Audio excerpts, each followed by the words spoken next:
So I've talked to you about eye protection, ear protection. There's another piece of PPE, which some people don't know. It's personal protective equipment. It doesn't protect you from danger per se, because this does.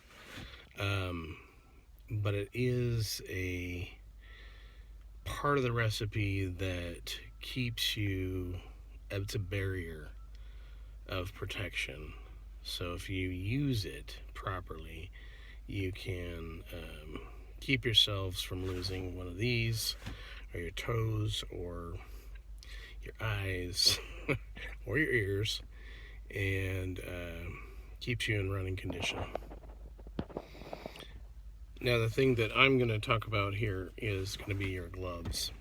You can get different types of gloves. You can get really thin gloves, and they help keep stain off your hands, keep chemicals from getting to your skin, because you're going to get burnt.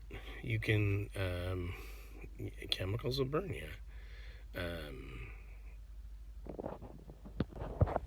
Common sense is not so common. So if you're not doing the things it takes to keep yourself present in mind and focused on the task, you're going to end up hurting yourself.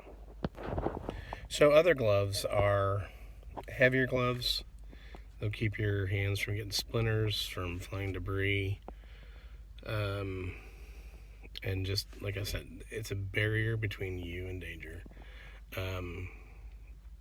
You can get gloves that'll keep your hands from exposure to extreme cold, extreme heat.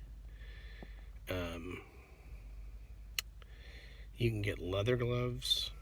You can get gloves that grip really well. There's a plethora of choices to get for gloves, but they're all important. I mean, you depending on the task that you use them for, they can be really helpful in helping you get the project at hand done.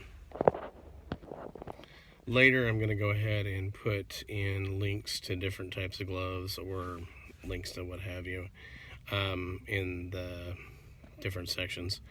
But right now, I'm just getting the message out there. Be safe, be mindful of what you're doing, and have a great day.